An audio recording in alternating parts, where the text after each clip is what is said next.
नमस्कार, घरचा स्वादमध्ये आपलं सगळ्यांचं स्वागत आहे। आज आपण एक नवीन डिश घेऊन आलो आहोत, ती म्हणजे पनीर भुर्जी। सगळ्यात आधी मी इथे पनीर घेतलेलं आहे, खिसून घेतलेलं आहे मी पनीर। अगर तुम्ही चुरून घेतलं तरीही चालेल। त्याच्याचबरोबर मी एक मोठा कांदा आणि एक छोटा कांदा असा घेतलेला आहे। टोमॅटो बारीक चिरून घेतलेला आहे।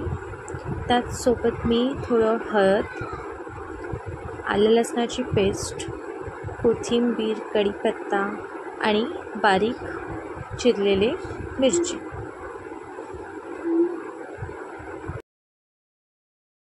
आता मी तेल तापवून घेतलेलं आहे। आपण तेल तापवून घेऊन त्याच्यामध्ये फोडणी घालणार आहोत। सर्वात प्रथम मी इथे कढीपत्ता आणि हिरव्या मिरचीची फोडणी दिली। आता मी इथे कांदा ॲड केला आहे।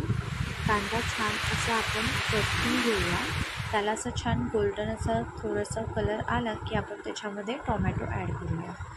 तुम्ही आता बघा, हा छानसा असा गोल्डनचा कलर आलेला आहे। आता मी टोमॅटो ॲड करते।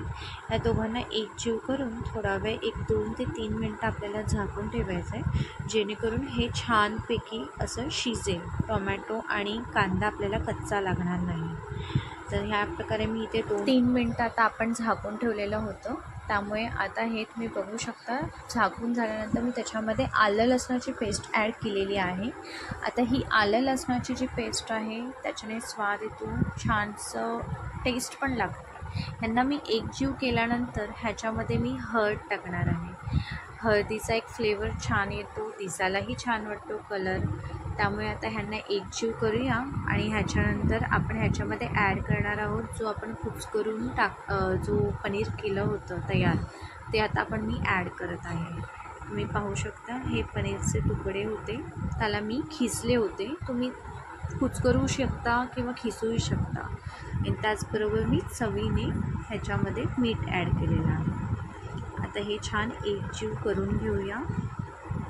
तुम्ही पाहू शकता मी आता हे छानपैकी एकजीव केलेलं आहे। आता ह्याच्यावरती मी थोडीशी हलकीशी कोथिंबीर टाकणार आहे, कारण आणि हे झाकून ठेवू। कारण जर कोथिंबीर अगर मी टाकली तर त्याचा स्वाद छान येतो। ह्या प्रकारे आता आपण बघू शकता 5 मिनिट्स फक्त मी ठेवलं होतं आणि परत एकजीव केलेलं आहे। आता मी तुम्हाला हे सर्व करून दाखवते। आपली ही तयार झालेली आहे पनीर भुर्जी। तुम्ही नक्की ट्राय करा, तुम्हालाही आवडेल आणि ही खूप मस्त लागते। लहान मुलांनाही खायला फार आवडते। जर तुम्हाला माझा व्हिडिओ आवडला असेल तर लाईक करा, सबस्क्राईब करा माझ्या चॅनल।